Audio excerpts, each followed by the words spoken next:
జై గోవింద, జై శ్రీమన్నారాయణ. ఈరోజు గరిబిలి మండలం తోటపల్లి దేవస్థానంలో మనం ఇప్పుడు ఉన్నాము. ఈరోజు తొలి ఏకాదశి, శైన ఏకాదశి సందర్భంగా పార్వతీపురం తోటపల్లి ప్రాంత వాసులు మరియు జిల్లా వాసులు, రాష్ట్ర వాసులు అందరూ కూడా సుమారుగా 5,000 మంది భక్తులు స్వామివారి దర్శనం నిమిత్తం తోటపల్లి శ్రీ వెంకటేశ్వర స్వామి దేవస్థానానికి వచ్చారు. అలాగే ఈ వచ్చే భక్తులకి సకల సౌకర్యాలు మన ఎగ్జిక్యూటివ్ ఆఫీసర్ అయిన సూర్యనారాయణ మూర్తి గారు వాళ్ళ స్టాఫ్ అన్ని ఏర్పాట్లని కూడా ఏర్పాటు చేశారు.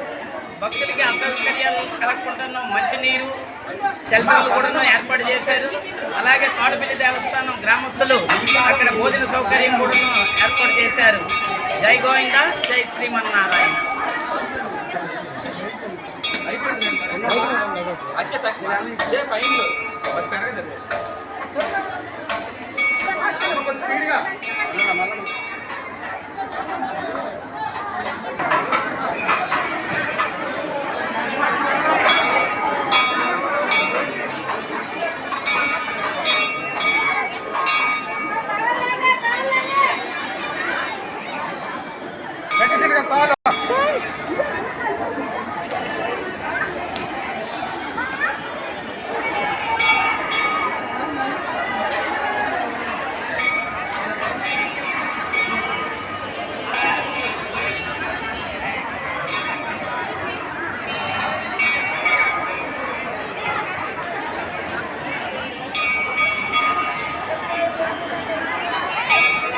తోటపల్లి దేవస్థానం గత 70 సంవత్సరాల క్రితం స్వయంభూగా వెలిసిన దేవస్థానం.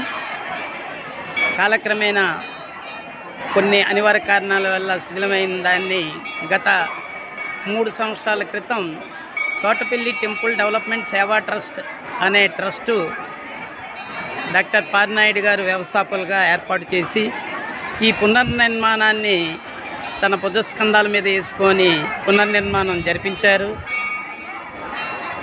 లోగడలాగా మరలా చిన్న తిరుమలగా భక్తులు విరివిగా వస్తున్నారు. కళ్యాణాలు, మొక్కుబళ్ళు చెల్లించుకుంటున్నారు. ఈరోజు శైన ఏకాదశి, తొలి ఏకాదశి సందర్భంగా సుమారుగా 5,000 మంది భక్తులు వేయించేశారు. స్వామివారి దర్శన భాగ్యానికి నోచుకున్నారు.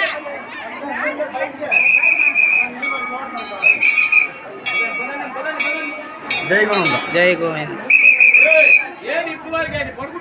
ఉన్నారే నాయన. ఇప్పుడు మనతో పాటు తోటపల్లి టెంపుల్స్ పాలక మండలి అధ్యక్షులు మార్కండ ఫకీర్ నాయుడు గారు ఉన్నారు. మార్కండ ఫకీర్ నాయుడు గారు ఇప్పుడు ఇక్కడ ఈరోజు తొలి ఏకాదశి సందర్భంగా మీరు ఏమేమి ఏర్పాట్లు చేశారు, ఏ విధంగా జనాలు ఉన్నారు, ఎంతమంది వచ్చారు, మీ మాటల్లో చెప్పండి. ఏకాదశి సందర్భంగా జనములు వేల సంఖ్యలో వచ్చారు. అందరికీ వాటర్ సదుపాయం, క్యూ లైన్లు, భోజన ఏర్పాట్లు అన్ని తోటపల్లి గ్రామస్తులు పెట్టారు. అందరూ చాలా సాటిస్ఫాక్షన్ అయ్యారు. ఈ ఏకాదశి సందర్భంగా సుమారు 5,000 మంది భక్తులు వచ్చారు. 5,000 మంది భక్తులకి సవ్యంగా స్వామివారి దర్శనం అయ్యింది. చిన్న తిరుపతి దీనిగా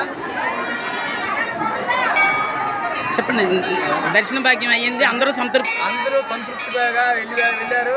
అందరికీ భోజన సదుపాయాలు కూడా ఏర్పాటు చేశాం. ఓకే. వారి భక్తుడు వీరఘట్టం నుండి వచ్చారు. ఈయన మాటల్లో మనం ఆలకిద్దాం. ఈరోజు తొలి ఏకాదశి ఆషాఢ తొలి ఏకాదశి కారణంగా విపరీతమైన రద్దీ ఉంది. దానికి తగినట్టుగా ట్రస్టీ సభ్యులు చైర్మన్ గారు అందరూ అన్ని విధాలా ఏర్పాటు చేశారు. అందరూ సంతృప్తికరంగా దర్శనం చేసుకుని వెళ్ళిపోతున్నారు. ఓకే.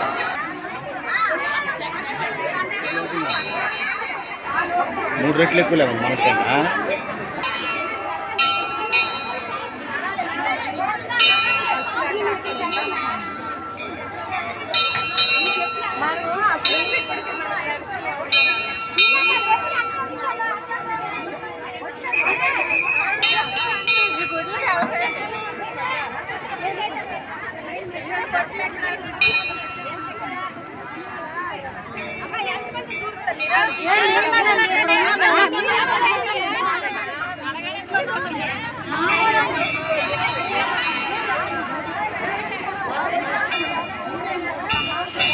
ఈరోజు ఇప్పుడు టైము 12:30 అయినా కూడాను భక్తులు విరివిగా తరలి వస్తున్నారు. ముఖ్యంగా కారణము ప్రభుత్వం వారు మహిళలకి బస్సు ఛార్జీలు ఫ్రీ అని చెప్పడం వల్ల దాని రూపైనా కూడాను మహిళలే ఎక్కువగా హాజరయ్యారు. అందరికీ కూడాను అన్ని సదుపాయాలన్నీ ఇటు పాలక మండలి వారు అలాగనే ఈవో గారు మరియు ట్రస్ట్ సభ్యులు కూడాను పాల్గొని అందరికీ భక్తులందరికీ కూడాను దర్శన భాగ్యం కలిగించే ఏర్పాట్లు చేశారు.